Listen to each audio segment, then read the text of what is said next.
Greetings, Internet! Welcome to Bookworm Reviews. I'm your host, the Bookworm. So, last week was a little weird.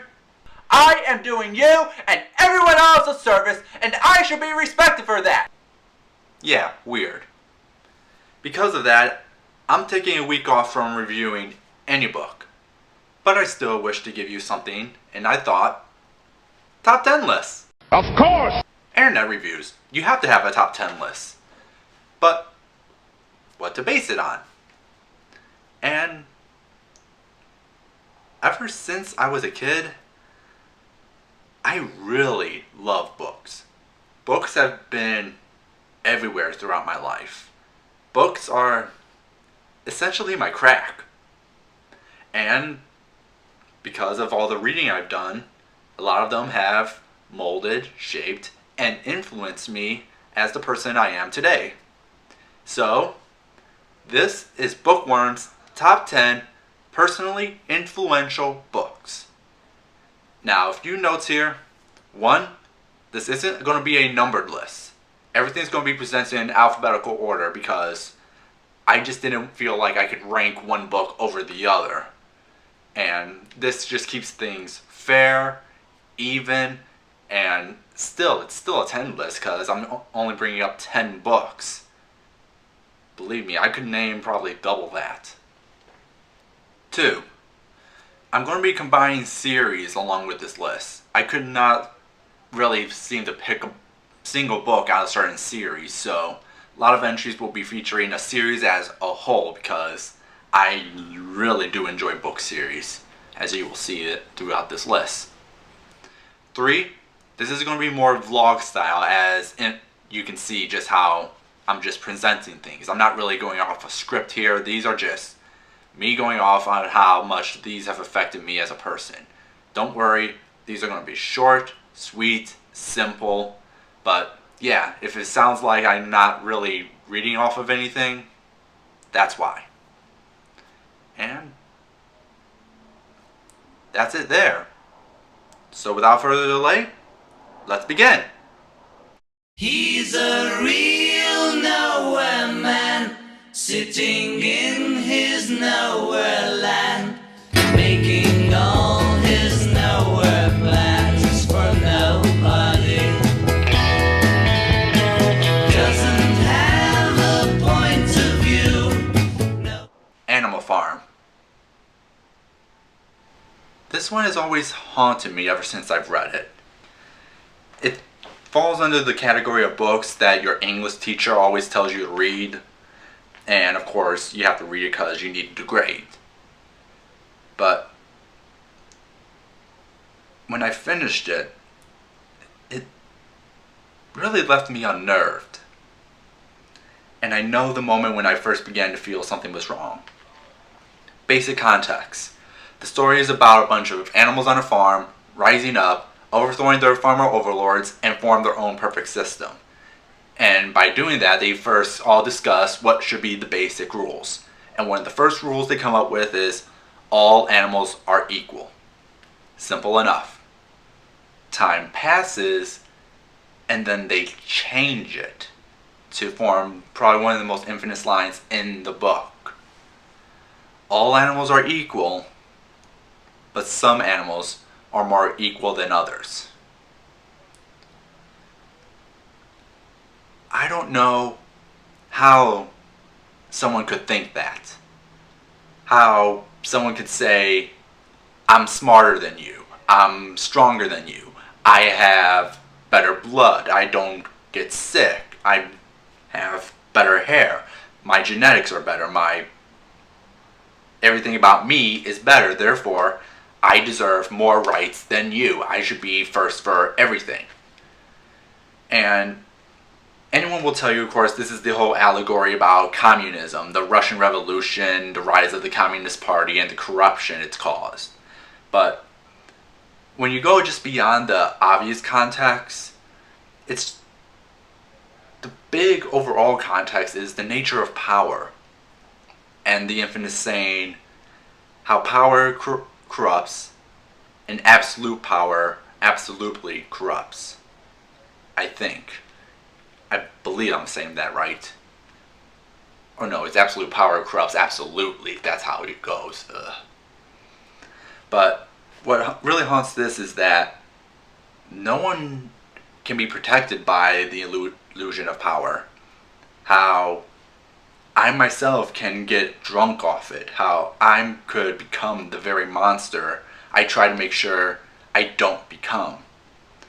And it really goes down to an infamous scene at the end of the book, the very end of the book, where the pigs who have become the big rulers of the farm and the men trying to discuss negotiations. And the animals are all just looking in, and they comment they cannot tell the difference between the men and the pigs.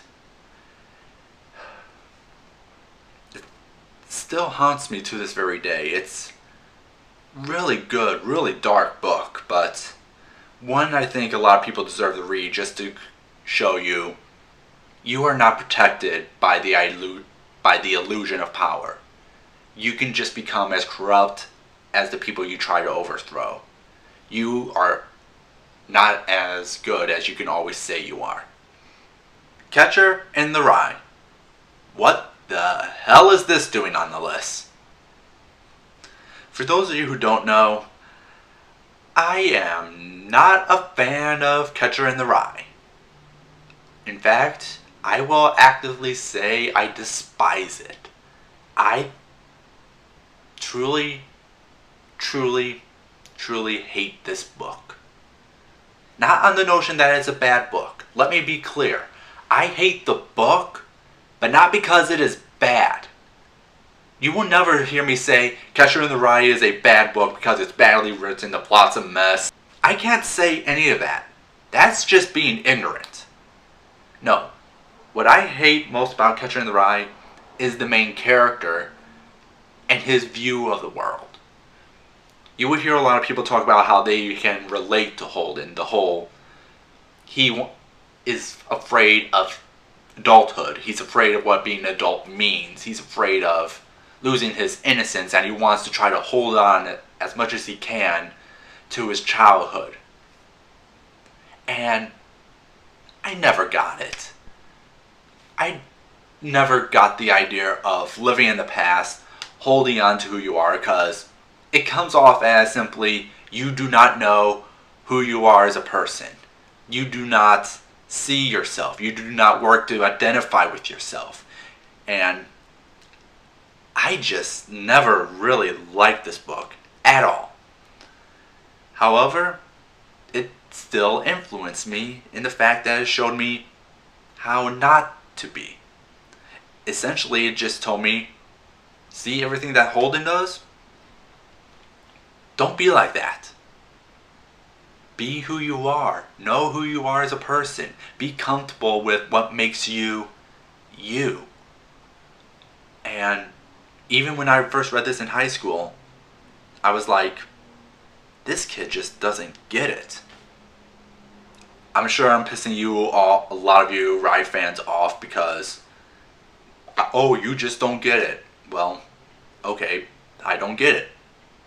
I don't get how you could just feel like life should just be the past. Still, the book influenced me on just doing things that Holden does wrong. And in a sense, it does work. So, as much as I hate to, this still deserves to be on the list. Fahrenheit 451. Ray Bradbury is one of my all-time favorite authors. I love his imagination, his sci-fi stories, just how boundless and such a great storyteller he is. And my introduction to him was, of course, probably his most infamous, Fahrenheit 451, about the future where books are considered for burning. This one has been like the reinforcement on stuff I already know. This one influenced me on just the fact that books are important. They're just as important as anything from film, television, comics, and they should be protected in a sense. They deserve the good, the bad, the pulpy, They need to exist because they contribute something to society. They shouldn't just be burned because you don't like this book's ideals. You don't like the story it makes you feel. You don't like how it makes you confront something you do not want to confront. That is just stupid. And yet, what I said about Catcher.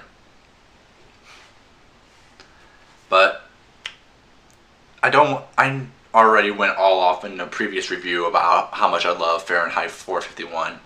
This book's just been, in essence, reinforcing my true love of books and how I will make sure I defend the medium as much as I can if there comes a time where it needs to be defended. The Fantastic Flying Books of Mr. Moreless. Okay, I'm technically cheating on this one because what I'm going to be talking about is actually an animated short that was based on a picture book, but it is all based around books.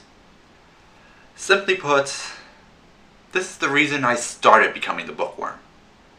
I saw this film in theaters during one of those shorts showcases where they showcase like Oscar nominated shorts for animation, live action, yada yada yada. And when I saw that one, I knew this one was going to be the winner. I knew this one was something special, especially for me, because I'm going to sound completely pretentious about it, but I get it. I get where these people are coming from. I get the love, the passion.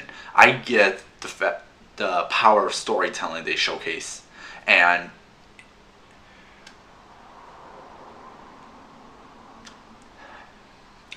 it really just leaves me speechless. It's such a great short little animated film. And I believe it's still free on iTunes actually. You could download it for free on that if I'm not mistaken. And the story is just, if you ever consider yourself a book lover, you will get this movie. You will get the story it's telling about how we all have our own stories, and how no matter how old a story is, how much it can still impact you, how books just add so much to your life. They add color, they add dimensions, they bring joy into a joyless world. The ending still makes me cry like a little kid. It's just a really great film. You guys just need to take the time. You have 10 minutes. Look it up on YouTube. See if it's still free on iTunes. And just watch it. You will not be disappointed. The Giver. Oh Lord, The Giver. This is probably stands on one of my all-time favorite books to read and reread over and over again.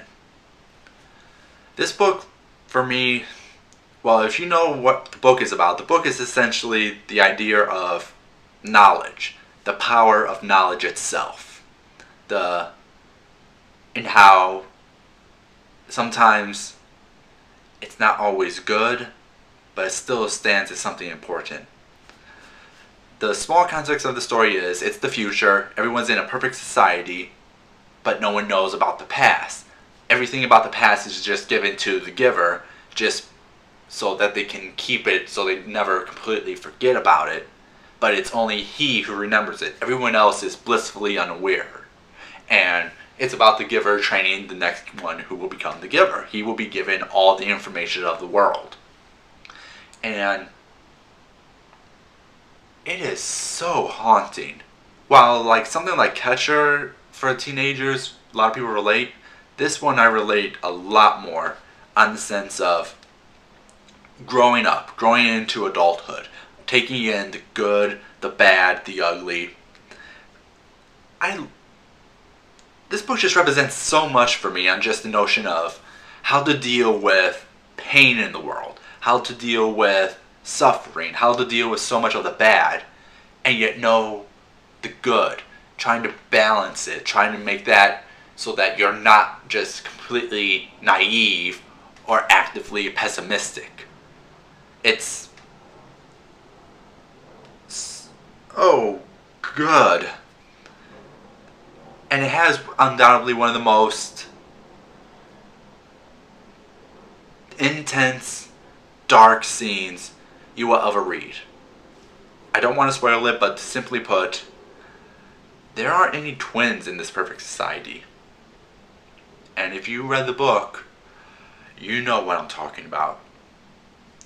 The Giver, for me, definitely was one of the major factors of forming who I am on how to be prepared for taking in good information, bad information, and working to balance them, working to become a better human being from them. Just because something is good or bad doesn't mean you have to go one way or the other. Take everything you can when you can and take the time to process it, to how this information affects you. The Harry Potter series. Of course, you cannot talk about my childhood with books without mentioning Harry Potter. Fun fact, I was not on board when it first was published. Actually, I never heard of Harry Potter. Not until we had one of those school weekly reading things or something like that, and they talked about this popular book series. They just released the fourth one, Goblet of Fire, and I was just like, this sounds interesting. A lot of people are talking about it. I want to read it.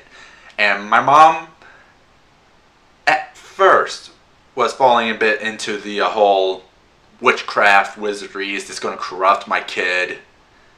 But when we first started reading the first book, she was like, oh, this is fun. This is kid stuff. He can enjoy it. My mom could never actually get through any of the Harry Potter books. She just never liked the writing style Rowling had, and it bored her. But, oh Lord, did I love those books. I'm a Harry Potter fanboy, and I'm proud of it. Harry Potter for me is, of course, like Giver and Catcher, growing up. Growing up and facing the trials of life that go on. Yeah, Harry Potter has the whole chosen one, you are the one, Jesus, Messiah, yada yada yada. But, being a kid and growing up with Harry Potter as each new book was released. And seeing how dark they got, because, my God, the first book is so, the last one is so, and it was just, I could not imagine. I'm surprised they put Deathly Hallows in the children's section still. Deathly Hallows is not a children's section book. That's young adult. I gotta say that. That is young adult right there. Oh, why are you putting that book along in the children's section? You know that's gonna give a kid nightmares. But Harry Potter, great series of books. It's definitely gonna go down the analogs of time as one of the greatest children's book series.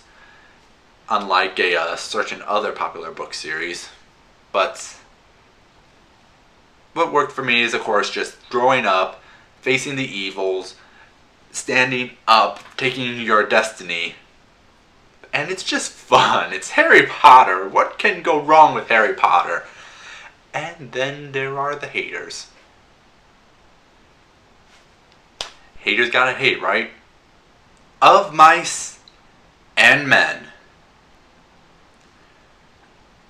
I'm not 100% sure I can truly say this as permanent fact, but as far as I know, this is the book where no matter what your lifestyle is, who you are, or whether or not you like reading old books, this book will make you cry. This probably has one of the most depressing endings straight up ever. I'm not going to spoil that ending, but probably what really solidified my idea that everyone will be sad of this is my sister. She's not a big fan of books. She doesn't read as much as me. She doesn't really care about books as much. Oh God, how sad they got at the end. But what does this book mean for me? If things like Harry Potter and The Giver, again with the whole life and stuff, are about try to look on the positive end, Of Mice and Men looks on the darker side. realistic life, realistically, or how tragic it can sometimes be. Of Mice and Men is during, of course, probably one of John Steinbeck's most popular books, or at least more well-known books. And for me, it just showed that no matter sometimes how hard you try, life will throw crap at you. And it will throw crap at you in many, many, many, many, many ways. And it's just that struggle of seeing these two characters try to make their life, try to get their farm of their dreams. And in the end, again, sad ending, so I'm not going to spoil it, but it's a great book. Maybe a little slow for some, but one I honestly highly recommend you do read, because it is probably one of the good, as much as I always love optimistic, happy stuff, you'll need a little sadness in your life to make sure you can balance, because hey, I identify myself as an optimist. If I stay too optimistic, guess what that makes me? Naive. So things like Of Mice and Men are a nice little slap to the face. Tell me about the rabbits, George. The Redwall series. This is, without a doubt, one of my personal favorites ever since I was a kid. The Redwall series for me are the books you look up to. They're stories with characters you aspire to become. They're books to become more than who you are. The Redwall series is a mythical land set during medieval times where everything is populated by anthropomorphic animals. Think like the Disney version of Robin Hood, only more awesome. And I mean that. Redwall makes Disney's Robin Hood look simplistic by design. The books themselves, in terms of what makes them just so great, is how diverse their heroes are. Each book has its own new hero, because the series is essentially designed as you can pick up any book in the series and not be lost, because Brian Jacques, the writer, takes his time to inform you of all the things you need to know and gives you a chance to just go, oh, okay, I get this now. And they are all so diverse, the heroes. They all come from different backgrounds. They all come from different jobs. Their friends are diverse. They all have very different personalities. Some are very honorable. Some are troublemakers. One of them is actually a villain in the series. And actually that brings up also one of my other favorite points about the series, the Redwall villains. Any fan will tell you what makes Redwall just as good are its villains. Oh, you think Batman has an infinite rogues gallery? Talk to a Redwall fan and we'll tell you some of the infamous ones like Clooney the Scourge. What this also signified to me was when I had to hear the unfortunate news of Brian Jacques' passing. It showed me just how this wasn't just a series that just ended from the writer's point of view. This is the end, no more of these books. This is there can be no more stories because the writer passed away. And I was like, oh, I want to know more stories. I want to see what else this man can create. I want to see more. I want to read more. But in a sense, it also just taught me, why are you focusing so much on the stories you don't have when you have so many to already go with? The Redwall series has 22 amazing novels, and they're all great, entertaining, and are a showcase of a truly, truly amazing writer. This series has always affected me personally, and I would honestly try to get anyone who can get the chance to read it, because this is fun fantasy. stuff you can look up to, stuff you can aspire to, and and on the personal level showed me that people die, unfortunately, and even though they are gone, don't let their death make you realize you're not going to get any more, but be proud of the stuff you have. The Temeriere series. Some of you may already be familiar with this because I reviewed the first book, His Majesty's Dragon, a few weeks ago. But this has become one of my new personal favorite series because it honestly feels like it showcases my two different sides of personality. The Temeriere series is an alternate history fiction where it plays with the idea, what if Britain had an air force and that air force is made with dragons?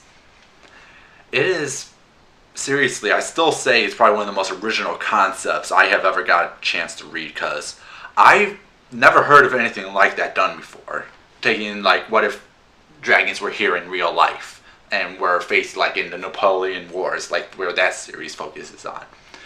Unless anyone else knows a series about that's like that, this is without a doubt one of the most unique ones I've ever read. But what made this influential for me? It's the two main characters, William Lawrence and Temeriere. And like I said, they pretty much kind of represent both the good and bad sides of my personality. Will Lawrence being the strict, by-the-book soldier who's smart, wise, but can be quite a bit of a stick in the mud. And Temeriere being the naive, viewing the world with a childlike wonder, always interested in learning, reading, discovering new things, and seeing his reactions on how situations that don't always turn out for the best for the both of them. They're the perfect odd couple that each contributes something to each other. It kind of brings me back to like my days in college with my old roommate, because me and my roommate, we were the odd couple. Me being more the Will Lawrence, him being more of a Temeriere, and we just worked. We never really got on each other's nerves, but we were like, if you were to compare us, we were day and night. But we did things for each other. We were like the missing parts that helped each other survive. I was the one that kept order around the apartment, and he was the one who loosened me up.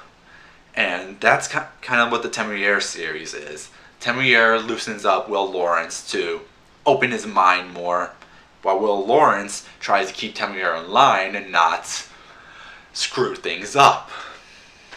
And this is a great series. Fun. I'm reading the latest book out now. It's supposed to be the second to last. And it does make me want to bring up the question of what Naomi Novik plans to do next.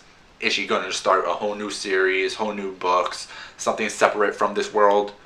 Or is there a chance she will explore different timelines with this similar concept? Yeah, there's a challenge with that because you would be getting rid of the main heart of the story, Will and Temeriere. But I would be curious just to see like this world where dragons are common knowledge. In the books, they talk about how like the Romans breathed the dragons, and I would be curious to see like in other periods of history, like what was it like in World War I, World War II, the Cold War, other conflicts, the social changes, and I would kind of be interested to see like what would it be like if it was in modern times, post 9/11, and see how something like that would work with the technology, with the social political structures. There's such a great idea here. It just would take a lot of effort, but now I'm just going off topic. Temeriere is a great series. It was a major influence to me. When you get the chance, read it. And last but not least, Waterways. Here's an interesting conundrum. If you were to take all the books I listed here and chart out like how much they've affected my life as me as a person, this one would probably be number one. However, I'm pretty sure most of you had never heard of this book or its author, Kyle Gold. Yet, this is the one that truly changed me the most. This is the one that made me look back the most. This is the book that I have to read every single year. I know this plot like the back of my hand. This story has one of the characters that you don't just relate to, you understand them. You are pretty much parallel to them. But you kind of may be wondering why I'm not getting into as much detail as I have with the others. Well, join me next week. Till next time, have a nice day.